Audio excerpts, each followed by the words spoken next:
Magandang araw mga kasama. Pag-usapan natin ngayon mga kasama kung paano ang gagawa ng right glaze o itong pictus salvas mga kasama dito sa parte rito.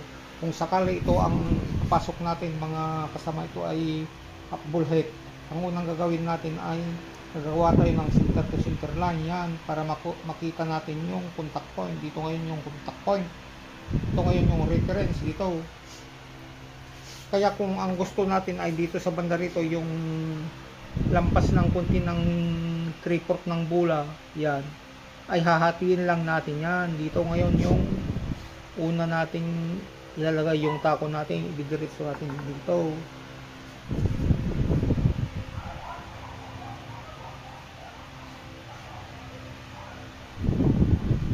Pagkatapos lipat natin yung ito yung pinag-usapan natin kanina. Ganyan lang kasimple mga kasama.